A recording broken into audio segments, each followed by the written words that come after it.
Welcome back, everyone. Marvel didn't just reveal Cyclops in the Avengers Doomsday teaser. They announced a shift in power, because the moment Cyclops appears, this stops being just an Avengers movie and becomes a leadership war. From the very first frame he's in, Marvel is telling us something important. Cyclops isn't introduced like a rookie mutant or a background cameo. He's calm, controlled, positioned like someone who already belongs on a battlefield that's about to collapse. That alone tells us this version of Scott Summers already has experience and authority, and that changes everything. Before we go deeper, make sure you subscribe and turn on notifications, because this video breaks down Cyclops' powers, his origin, and why his arrival in Doomsday might quietly make him the most dangerous character in the entire movie. Here's the first thing most people missed. Avengers. Doomsday isn't about raw strength, it's about strategy. Dr. Doom doesn't win because he's the strongest person in the room. He wins because he's already planned 10 moves ahead and prepared for everyone else to fail. Doom doesn't react to chaos, he creates it. And Marvel knows something uncomfortable about the Avengers right now.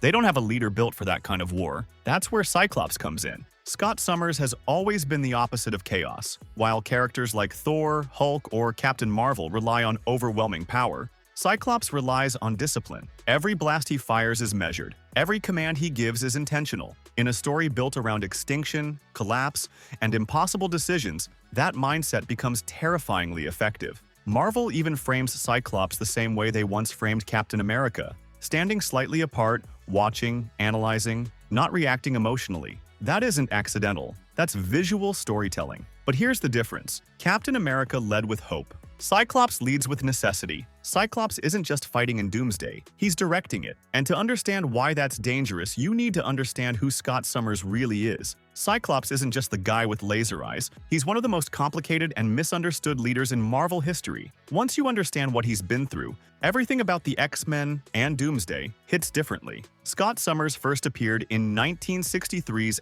X-Men #1 as part of the original team formed by Professor Charles Xavier to protect a world that hates and fears mutants. And from day one, Scott stood out, not because he was the strongest, but because leadership came naturally to him. Even as a teenager, Scott was the one making hard calls, leading missions, and holding the team together under pressure.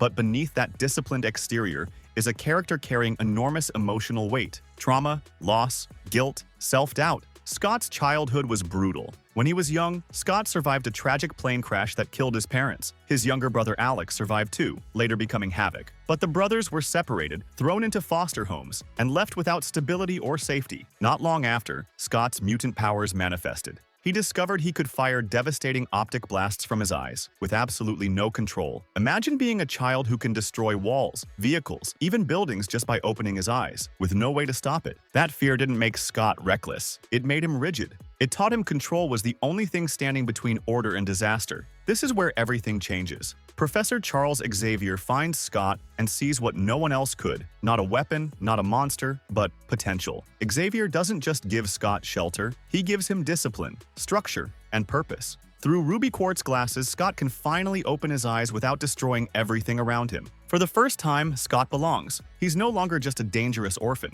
He's part of a team, part of a mission. Xavier's dream of peaceful coexistence becomes the foundation of who Cyclops is. But that dream comes with a cost. As one of the original X-Men, Scott steps fully into leadership, and it fits him almost too well. He's calm under pressure, tactically brilliant, and fiercely protective of his teammates. But leadership forces him to make choices others don't want to face. Scott constantly has to choose between what feels right and what keeps people alive. And that sense of duty defines him, even when it makes him unpopular. Especially when it makes him unpopular. One of the most tragic parts of Scott's story is his relationship with Jean Grey. Their bond is iconic and painful. Jean isn't just Scott's love, she's his emotional anchor. And her connection to the Phoenix Force repeatedly forces Scott to choose between personal happiness and global survival. Sometimes Jean is his greatest strength, other times she's his deepest wound. Those scars never heal.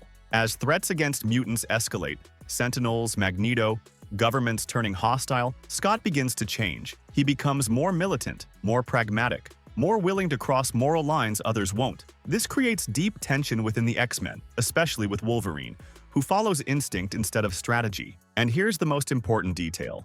Scott never believes he's wrong. He believes he's necessary. Scott doesn't see himself as a villain. He sees himself as the one who stays standing when everyone else breaks. And that internal conflict is exactly why he fits perfectly into Avengers Doomsday. Because Doomsday isn't asking who's the strongest, it's asking who's willing to make the final call. Now let's talk about Cyclops' powers, because most people still don't understand how dangerous he really is. Cyclops doesn't shoot lasers. His eyes are portals to a non-Einsteinian dimension, releasing pure concussive force into the physical world. Without control, Scott would be a walking extinction event. The visor doesn't give him power, it limits him. And what makes Cyclops terrifying isn't raw force, it's precision. Scott can ricochet optic blasts off walls, ceilings, and terrain to strike enemies from angles they don't even know exist. His spatial awareness turns the battlefield itself into a weapon.